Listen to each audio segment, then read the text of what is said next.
We're good? I blow up the shofar.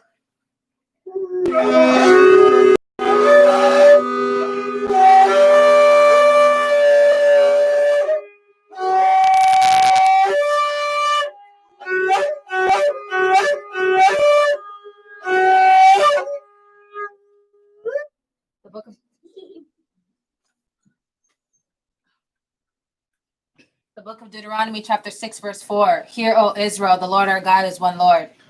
Shema Yasha'Allah Yahweh Elohayna wa Yahweh Akkad. Shema Yasha'Allah Yahweh Elohayna wa Yahweh Akkad. Shema Yasha'Allah Yahweh Elohayna wa Yahweh Akkad. Hear, O Israel, the Lord our God is one Lord. So we're going to recite in ancient Hebrew the Our Father's Prayer. Shabbat Shemayim, Kadash, Hayah, Shemka, Yahweh, Malawatka, Taba'ah, Ratazaka, Hayah, Aisha, Barataza, Kuwa, Hayah, Bashamayim, Nathananawa, Lacham, Kayawam, Wasalakinawa, Kabawapinawa, Kasalakinawa, Kabawapinawa, Wala'ah, Tobayanawa, Banasayawan, Abal, Hawashayanawa, Mayan, Rai, Kaya, Laka, Hamalakwath, Waha'alab, Athaparath, Wawalamyam, Aman. All together, we're going to say the Our Father's Prayer in English. Our Father, who art in heaven, hallowed be thy name. Thy kingdom come, thy will be done, on earth as it is in heaven. Give us this day our daily bread, and forgive our trespasses as we forgive those that trespass against us. Lead us not into temptation, but deliver us from evil. For thine is the kingdom, the power, and the glory, forever and ever. Amen.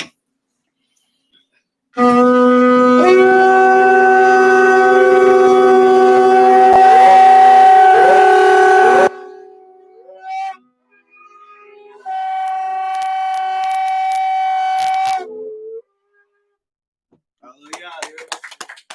Hallelujah. Thank you.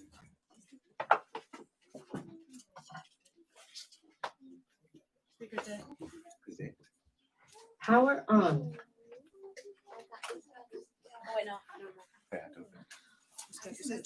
Testing.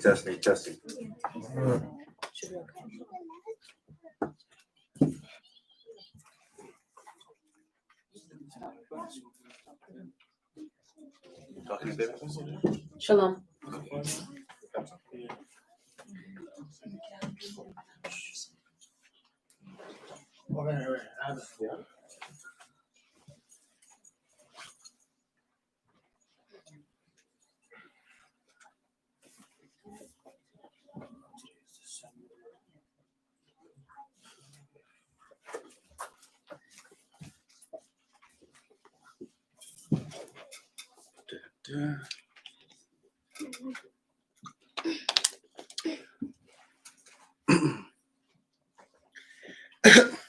Excuse me.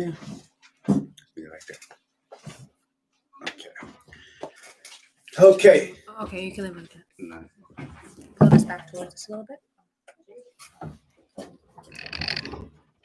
And you're going to have to come over here.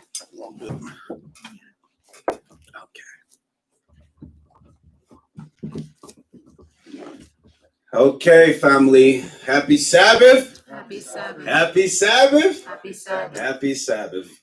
Happy Sabbath to the brothers and sisters on YouTube, also on Facebook. First and foremost, we'd like to give all praises to Abinawa, Yahweh, Bahashem, Hamashiach Yahushua.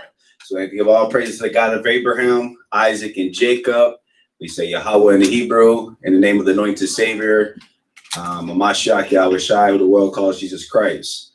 So peace and blessings. I'm your brother, Bishop Josiah, the overseer of True Hebrews and God, out here in Brampton, Ontario. And to my left, Zaina, my lovely wife, holding it down with me like always. So, hope everybody's having a wonderful Sabbath, keeping it holy, staying strong in these last and evil days. We're going to continue to go through Daniel's. So we're in the book of Daniel's chapter 6. Anybody want to recap what Daniel's 5 was about? Anything? Just shout it out. Anybody remember? Daniel's chapter 5. What was it about?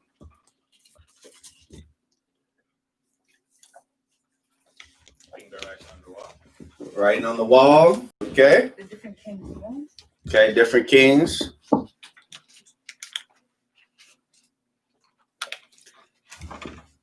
Okay, so we learned about the writing on the wall and so forth. How Belteshazzar shared his empire with his father, Nabonidus, and stuff, because it's good so that, especially because we understood that, secular history, world history, when it goes hand in hand with the Bible, because, you have a lot of people that try to discredit the Bible and different things and so forth, but you can't. The Bible is the word of God. So we was able to show that Belteshazzar was ruling with his father, but his father wasn't ruling from Babylon, and he was ruling from Tema, which is the Arabia Desert. So Daniel chapter 6, we're going into the title is Daniel in the Lion's Den. So Daniel in the Lion's Den, right? So Popular Bible story. Exactly. So let's start Daniel chapter 6, verse 1. The book of Daniel, chapter 6, verse 1. It pleased Darius to set over the kingdom 120 princes, which should be over the whole kingdom, and over these 3 presidents, of whom Daniel was the first, that the prince might give accounts unto them, and the king should have no damage. So, for edification purposes, brothers and sisters, because remind you, the Bible's a historical book dealing with history as well as in prophecy. It's good when with the Bible lines up with the history, and either it's Babylon or the Medo-Persians and so forth. So Darius, this particular Darius of the Medes, brothers and sisters, the word Darius was just a title. It wasn't really truly a name. So you had several kings calling themselves or referred to as Darius, which Darius just means Lord or ruler. You see what I'm saying? So it's not particular a name, kind of like Xerxes. You had many Xerxes, but that wasn't really a name. That was more like a title. So let's go to Daniel chapter 9, verse 1. And then Tobit chapter 14. So let's go to Daniel chapter 9, just to show that because in history, they're giving a different man the rulership, or the being the last king of Medes, right? So we have to make sense of it. And Daniel chapter 6 is one of the chapters that people that don't believe in the Bible try to say, see, Darius, there was no such thing of Darius being the Medes, but Darius wasn't a name, it was a title. This man actually has a name, and we're going to go and see, according to the Bible, what was this man's name, because the Bible mentions it. So start at Daniel chapter 9, verse 1. The book of Daniel, chapter 9, verse 1. In the first year of Darius, the son of Ahasuerus. So Ahasuerus, that's the same way. That's just the Hebrew way of the Greek way of saying that will be Xerxes. Okay, continue. Of the seed of the Medes, which was made king over the realm of the Chaldeans. So you had the Medo-Persian Empire, but what happened was the Persians came into power a little bit later on with Cyrus the Great, which we're going to read about. So now let's go to Tobit in the Apocrypha. Let's go to Tobit chapter 14.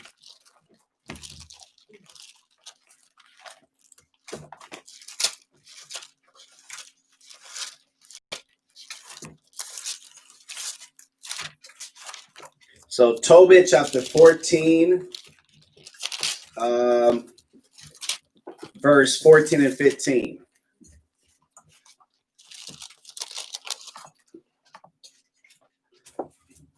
So Tobit chapter 14, verse 14 and 15. The book of Tobit in the Apocrypha, chapter 14, verse 15, or verse 14. And he died at Ecbatane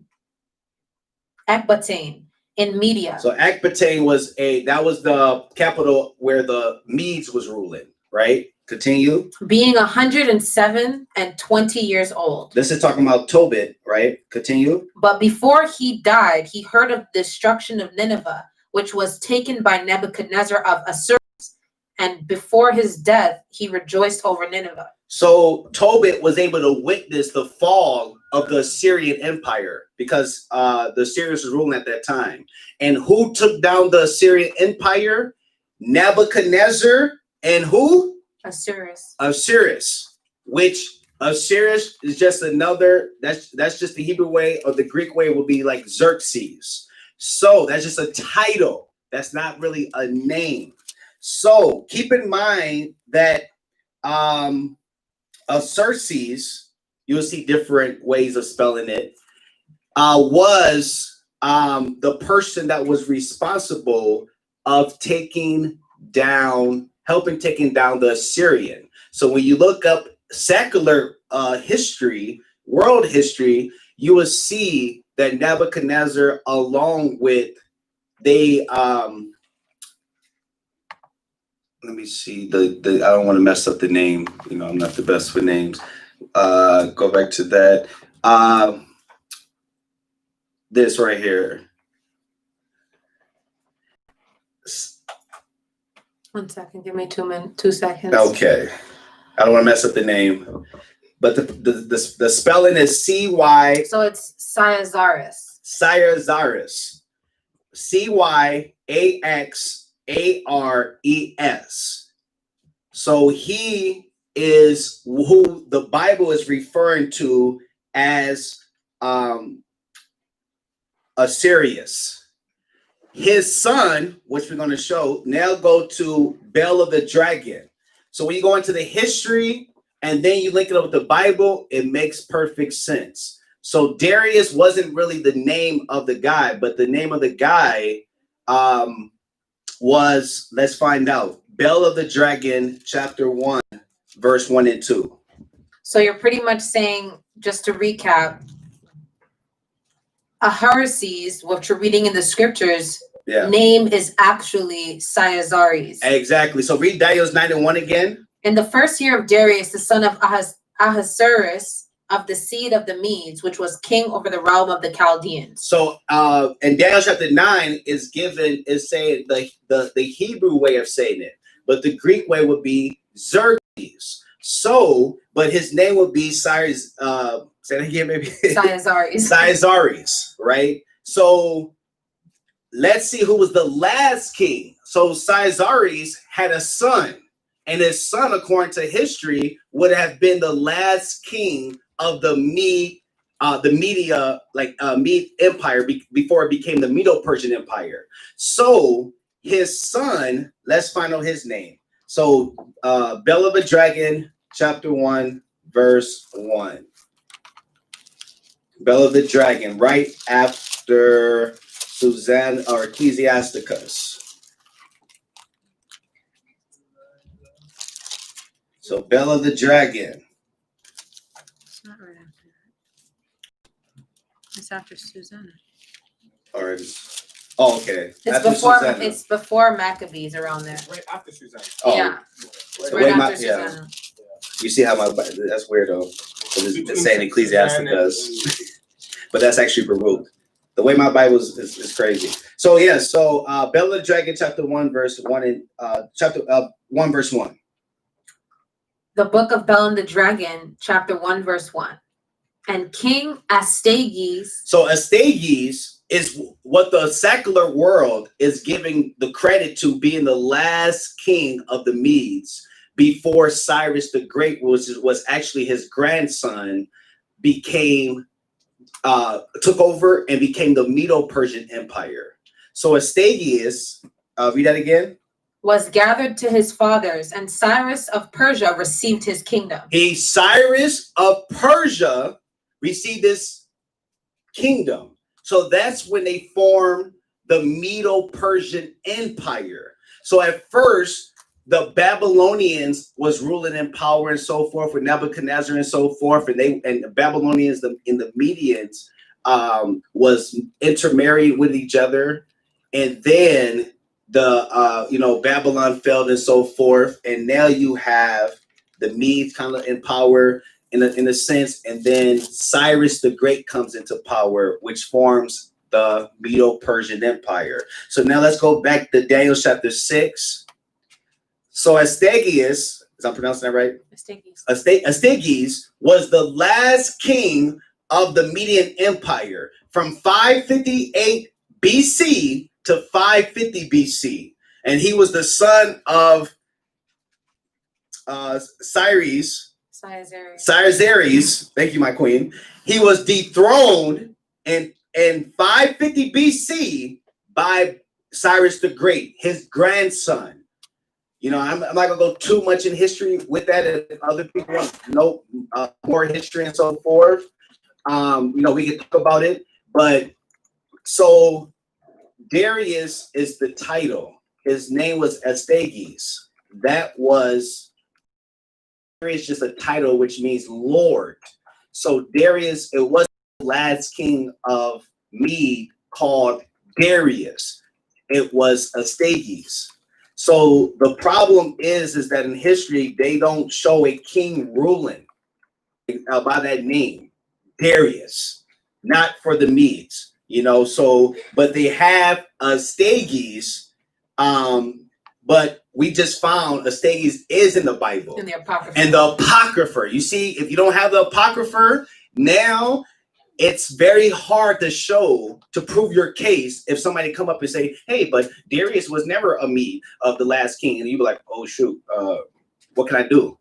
The Apocrypha that history goes into showing you his actual name so that you can show that, yes, the Bible do link up with history as well. That records are linking up with the Bible to show you that, just to further prove that the Bible is true. So let's go back to Daniel chapter 6. Happy Sabbath to the brothers and sisters just joined in.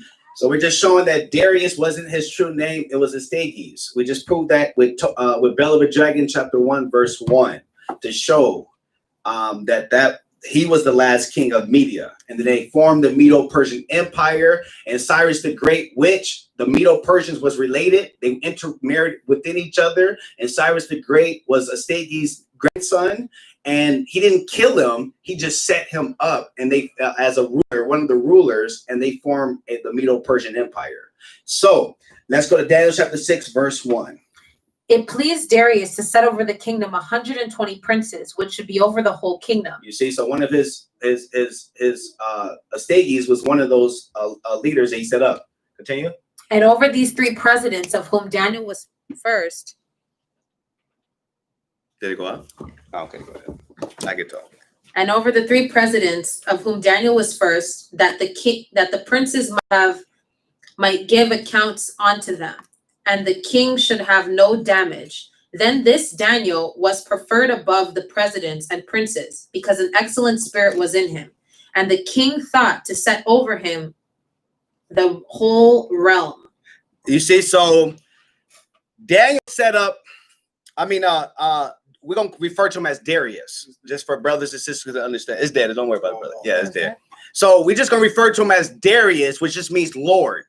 Okay, so but we all know that Darius is Astyages. That's his name. That's his actual name. But we're going to refer to him as Darius, which just means Lord, right? So Darius, which he was the head of the whole Media, the empire. He sets up 120 co-like governors, like how Canada has governors or senators, or whatever, to help him rule. Then within that, you had 3 presidents, which they was above the governors. And the 3 president, Daniel was number 1. So Daniel was pretty much second in command under this empire, right? So this Daniel was so righteous to the point where this man Darius was willing to give him the kingdom, the keys to the kingdom. He's like, man, you so excellent and wise. Here, you can take the kingdom. This kingdom should be for you. Read verse 3 again. Then this Daniel was preferred above the presidents and princes, because an excellent spirit was in him, that the king thought to set him over the whole realm. So Daniel outshined the other two leaders. He outshined everybody. And everybody and Darius loved Daniel. You see what I'm saying? So Daniel was found to be a righteous man. And everything he did was righteous. So he didn't take any bribes. Because imagine all the, a lot of leaders today, leaders take bribes, right? They be unjust when it comes to judgment. They will show favoritism to some people that maybe they know them, and other people that they don't know, they will give them the judgment that they deserve. But people that they do know, even though they might deserve, like, let's say, to be in jail for life, they would they'll give them probation. That's what happens today. But Daniel wasn't like that. He didn't take no bribes. He was righteous. He was upright. He was a just man. And and when Darius seen the type of man and character that Daniel was, he put him and preferred him even to be like, man, you should rule my whole empire, my whole kingdom. So this is the type of people, brothers and sisters, this is the type of man or the type of spirit that we all must have. Even though we might be in captivity or whatever the case might be, we must have an upright spirit, a just spirit. We must be righteous. We must conduct ourselves righteously. We can't be acting worldly and acting like animals and acting like the people out there. Daniel did not present himself like that. Daniel had an excellent spirit, and he was righteous in everything that he did. So we must be righteous, brothers and sisters. So let's continue. Verse 4. Then the presidents and princes sought to find an occasion against Daniel concerning the kingdom, but they could find no occasion nor fault, for as much as he was faithful, neither was there any error or fault found in him. You see that, family? So this what happens when the wicked hate the righteous. The wicked, darkness cannot mix with light, and light cannot mix with darkness. You know what I mean? Like the scripture says, can two walk together lest they agree? It's going to be very difficult for a person that's in the light to walk with darkness. So Daniel didn't even do nothing. Just being a righteous brother, just living his life. And guess what? You got the nations plotting against him, scheming, plotting, trying to find out, how can I destroy Daniel? What can we do? Because this man, they were trying to look at it. They were watching him every second, every move. Okay, let me see. I want to see if he'll make. Okay, I'm gonna watch him every day, every night, and see.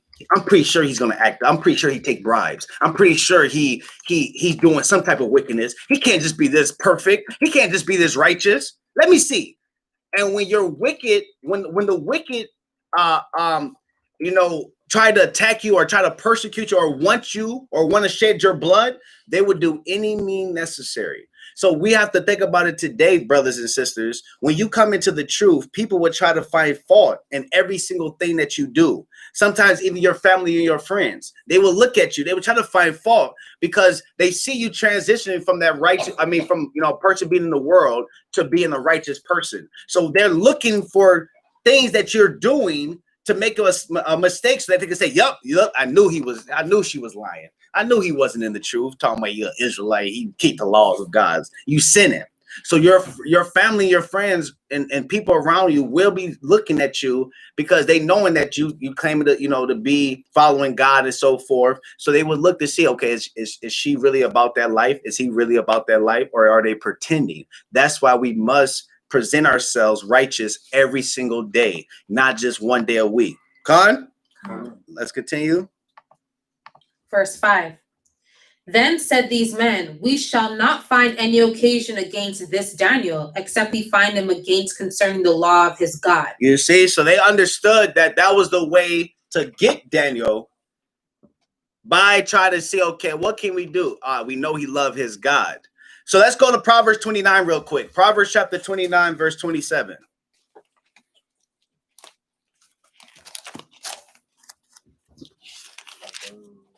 Proverbs 29, verse 27. The wicked is always plotting against the righteous, brothers and sisters. It happened back then. It's going to happen now.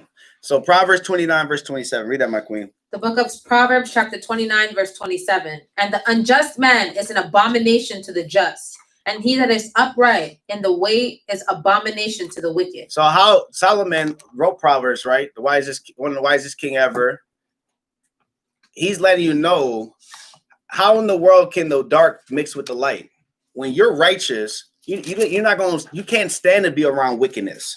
And if you're wicked, you're not going to be able to stand to be around righteous. It doesn't mix. It's abomination in the eyes of a righteous person when you're seeing wickedness. You're like, dang, what the hell? Like, when you see the condition of our people and how they acting and worldly and doing all type of wickedness, you ain't gonna like that. A righteous person ain't gonna like that.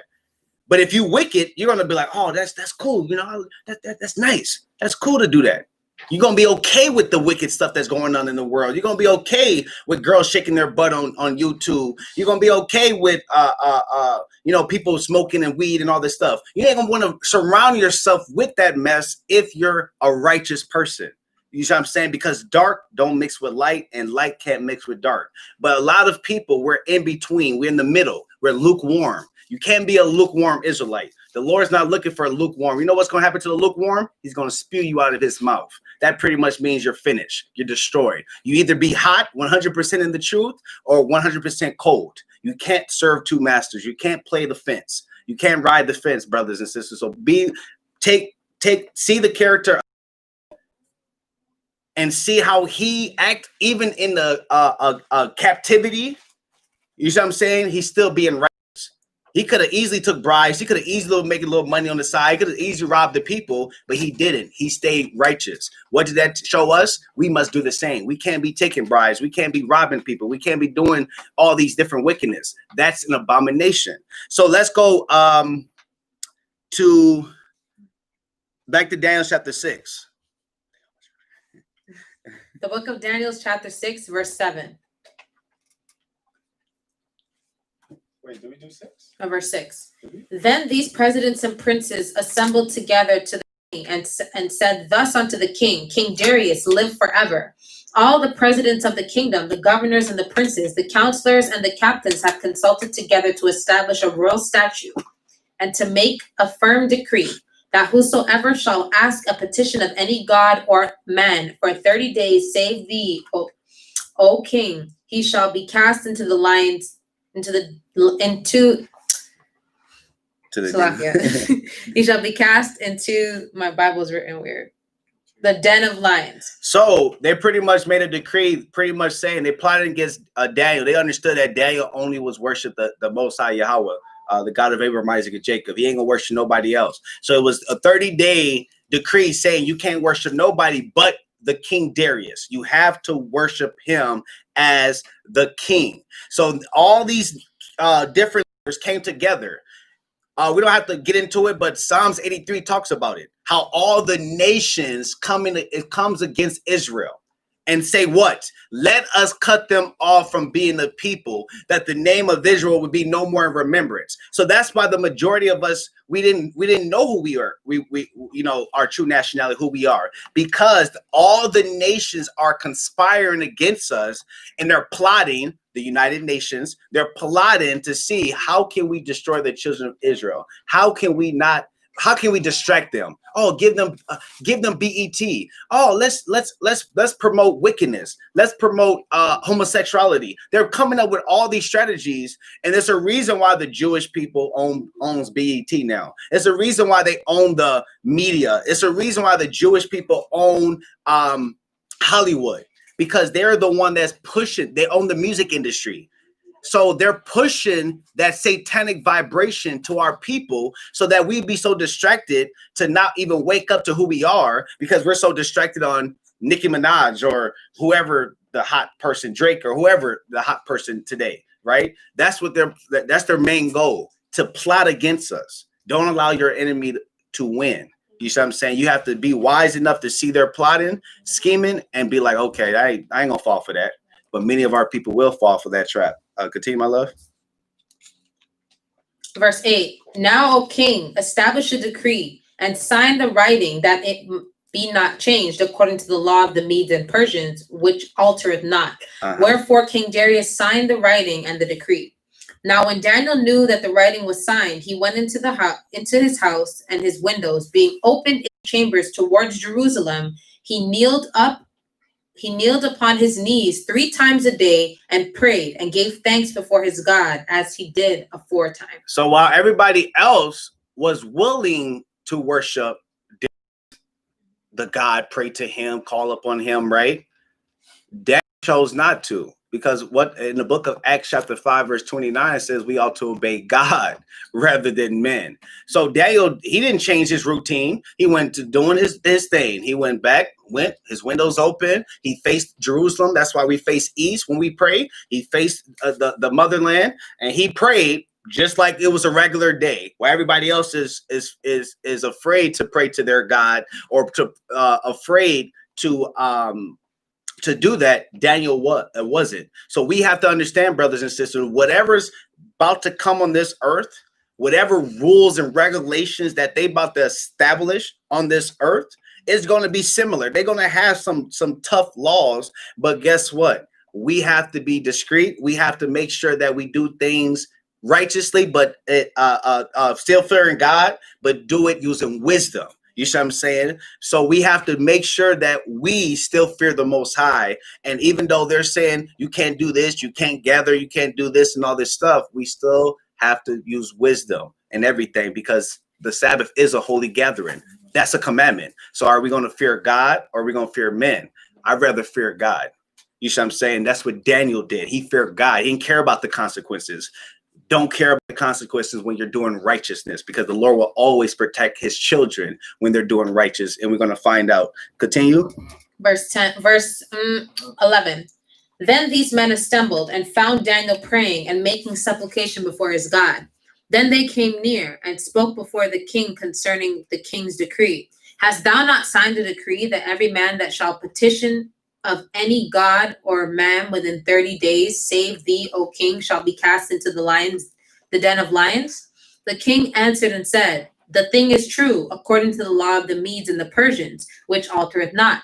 Then answered they and said before the king, that Daniel is one of the children of the captivity of Judah, regardeth not thee, O king, nor the decree that thou hast signed, but maketh his petition 3 times a day. So he made sure he prayed 3 times a day, in the morning, in the noon, and at night. Make sure, brothers and sisters, at least minimum pray 3 times a day. You can pray more, but at least pray minimum 3 times a day. When you wake up, you thank the Most High. Before you go to bed, thank the Most High. In the noonday, thank the Most High, because not everybody woke up. Not everybody can see. Not everybody, you have to be thankful for everything. You know what I mean? Us just being able to get out of bed, that is a blessing. So we got to be thankful, brothers and sisters, and appreciate.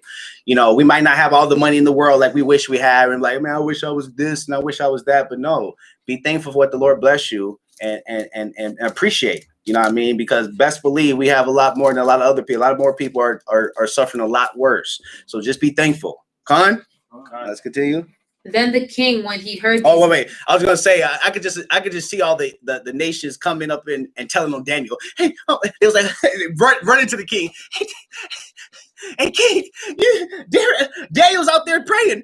You know what I mean? It was that's what happens when your enemies hate you so much. They was ready. They couldn't wait to tell Darius, because they hated Daniel. Remind you, Daniel was a righteous person. So brothers and sisters, don't be surprised if people start hating you when you don't do nothing. You're just righteous.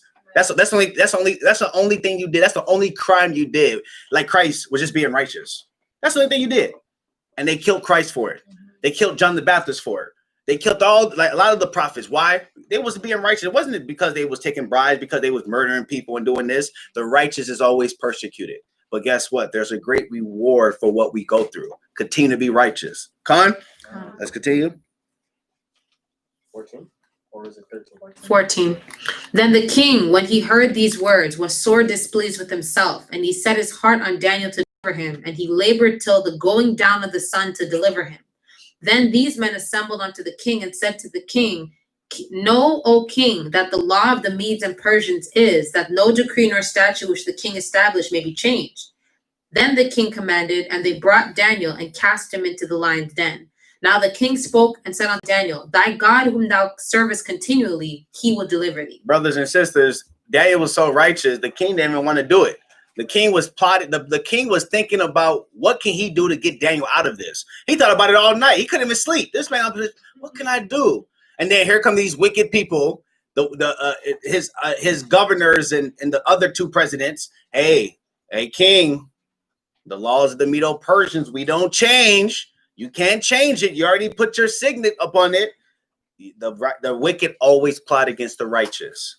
You see that? The wicked will always plot against the righteous. Keep being righteous. Keep receiving, no matter how much persecution we go through, continue to be righteous and continue to endure to the end. Continue. Verse 17, and a stone was brought and laid upon the mouth of the den. And the king sealed it with his own signet and with the signet of his lords, that the purpose might not be changed concerning Daniel. Then the king went into his palace and passed the night fasting. Neither were instruments of music brought before him, and his sleep went from him. So like I said, he couldn't sleep. He was really concerned about Daniel because that's how much he loved Daniel. Continue. Then the king arose very early in the morning and went into haste unto the lion's den. And when he came to the den, he cried with a lamentable voice unto Daniel. And the king spoke and said, Daniel, O Daniel, servant of the living God, is thy God whom thou servest continually able to deliver thee from the lions? Then said Daniel unto the king, O king, live forever. My God has sent his angels the lions' mouths, that they have not hurt me. For as much as before him innocent was found, and also before thee, O king, have I done no hurt. Then was the king exceedingly glad for him, and commanded that they should take Daniel up out of the den. So Daniel was taken up out of the den, and no manner of hurt was found upon him, because he had believed in his God. So just like in Psalms chapter 34, verse 7, it talks about how the angels encamp around the righteous, and they delivered the righteous from death. Daniel was not harmed. So why, like the scripture says, the Lord doesn't give us the spirit of fear, brothers and sisters. We can't have that weak, fearful spirit. We have to have, the only person we're supposed to fear is who? The Most High. That's the only person we must fear. We can't fear what man can do to you. People fear man more than they fear the Most High. You see what I'm saying? Like, that doesn't make sense. You got to fear the Most High more than men. You see what I'm saying? So Daniel did not care. He was not going to, he didn't sugarcoat it. He was like, yeah, I pray to my God, that's what I'm gonna do. He didn't lie about it. It was like, oh no, I didn't pray to him. He could have easily tried to lie or something, but he was an upright man. And so we got to make sure that we continue to be upright, brothers and sisters, and know whatever we about to go through, this great tribulation that's about to come upon this earth, brothers and sisters, just make sure through your obedience and faith in the Most High, that's what's going to protect you in these days. Like Psalms 91 says, 1,000 are going to fall on your right side, 10,000 on your left hand, but the destruction will not come near you, because the angels will be, and the Lord will give his angels charge over thee to keep thee from all that harm. So that's what we have to have faith in. But if you're not living righteous, and if you're not doing righteous and being obedient and having faith in the Most High, don't expect no angel to help you in time of need. You see what I'm saying? So don't expect that. That's a reward for the righteous. Let's continue. Also, another thing that just sparked in my mind, all these prophets, the Messiah didn't come in their lifetime. A lot of people think that because the Messiah might not come in their lifetime, we don't have to keep the commandments. People we come across people all the time that say, well, I don't believe in God because my grandma believed in God and that her generation passed, or, the generations passed and Christ never came back. We hear in the streets, people always be saying that, like when you guys be edifying them, they always talk about how there's no Jesus, there's no God, because all these generations past, they're always saying the Lord's coming and he don't come. All these prophets still obeyed him though, and still kept themselves righteous. So whether or not Christ is coming tomorrow, in 30 years, in 100 years, in 200 years, we are still to fulfill what is written in these scriptures, whether he's coming now or not, because at some point, every single person has to die. We all have to die if he's not returning at this point today in our lifetime. Mm-hmm. So after your death, are you going to be judged in righteousness or wickedness? So it doesn't matter whether he's coming 100 years from now or in our lifetime. The requirements in the scriptures still say what they say, and we still have to follow them. Yeah, because good point, my queen. Because think about it, brothers and sisters. None of us is promised tomorrow. Yeah. People are making it seem like they guaranteed to wake up tomorrow. That's not a guarantee. None of us can say I'm that's why the scripture says don't think about the next day, because you ain't even promised the next day. You better be concerned. Today got his own problems. People concerned about the next day. So we have to make sure, brothers and sisters, that we are staying on point and being righteous. Keep the commandments. Let's continue. Verse 24. And the king commanded, and they brought those men, or verse 23. Then the king was exceedingly glad for him, and commanded that they should take Daniel up out of the den. So Daniel was taken up out of the den, and no manner of hurt found upon him, because he believed in his God. And the king commanded. Faith. Faith goes a lot of way too. So he obeyed the Most High, and he made sure that he had faith and he believed in the Most High. Probably. I don't think he was. He had faith in the Most High. You see what I'm saying? So it's natural to have might get worried or whatever the case might be, but when you have faith and you staying strong and you're obedient, you understand the deeperness of life. You see what I'm saying? He understand that, okay, a lot of these people, they understand, okay, if I die, I'm gonna receive eternal life. I'm gonna see that you know what I mean? They already knew. You see what I'm saying? Because they already follow Christ. And we're going to read as we continue to follow that even Daniel himself seen an image or a vision of the Messiah. You see what I'm saying? So Christ was always there and he protected the righteous. Yeah, if you're living like this and you're a prophet and the Lord is directly communicating with you, giving you signs, giving you the ability to interpret dreams, I don't think you would be afraid by being thrown in the lion's den. Yeah. Yeah. Verse 24. And the king commanded, and they brought those men which had accused Daniel, and they cast them into the den of lions, them, their children, and their wives. And the lions had the mastery of them, and broke all of their bones in pieces, or ever they came at the bottom of the den. So before they even hit the bottom, the lion grabbed them in the air and yanked them, they ate not just the wicked men, their wives and their children. So you have to understand, brothers and sisters, that's what happens when you plot against the righteous. So all the wicked, they're plotting. The government, they're plotting. They're people, they're scheming, they're plotting. Brothers and sisters, people are just going to fall into their own trap. They're the hole they dig, that same person that digged it is going to fall in it. So that's what happens. You see what I'm saying? When people, matter of fact, I had a scripture in that. Proverbs 26 and 27. We have to keep in mind, brothers and sisters. Another thing, brothers and sisters, you have to understand too, when you doing wickedness, that judgment cannot just fall upon you, it can fall upon your household. It can fall upon your husband, your wife, the kids. Mm-hmm. You doing wickedness, you could bring judgment onto your household. So we have to make sure, brothers and sisters, that we don't be doing that. We don't do wickedness. We can't be doing that. So you could bring judgments to your own house by you doing wickedness. So Proverbs chapter 26, verse 27. The book of Proverbs chapter 26, verse 27. Whoso diggeth a pit shall fall therein, and he that rolleth a stone, it will return upon him. So you reap what you sow. They're scheming, they're plotting, they're expecting to have these underground bunkers and destruction be on top while they're at the bottom. The Lord got a plan for the wicked, and the righteous will always come up on top. So we just got to make sure, brothers and sisters, that we remain righteous. Let's continue. Then King Darius wrote unto all people, nations, and languages that dwell in all the earth, peace be multiplied unto you. I make a decree that in every dominion of my kingdom, men tremble and fear before the God of Daniel, for he is the living God and steadfast forever. And his kingdom that which shall not be destroyed, and his dominion shall be even unto the end. He delivereth and rescueth, and he worketh signs and wonders in heaven and in earth.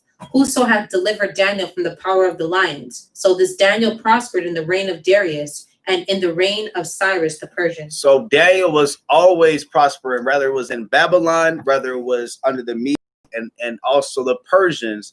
Daniel prospered. He was always on top. He was always showed favor because he was being a righteous man. So when you're righteous, the Lord allow your enemies to even be at peace with you. And the king was at peace with him to the point where he ran to the den himself. He didn't send no servant. He didn't say, hey, go see if Daniel's okay. He ran, got up the morning and sprinted to go see if Daniel was okay. So that's why we have to remain righteous, brothers and sisters, because the day of the Lord, judgment is near. And guess what? Judgment starts at the house of God first. So we have to make sure that we are on point. We are doing what is right, and make sure you are living a righteous life, because judgment can come upon you and your household. So make sure that you're not just, make sure you think before you do things. Okay, make sure you're staying strong in these last days. So we'd like to give all praises to Abinawa, Yahweh, Bahashem, Hamashiach, Yahushai. So peace and blessings, brothers and sisters. Have a wonderful Sabbath. Shalom.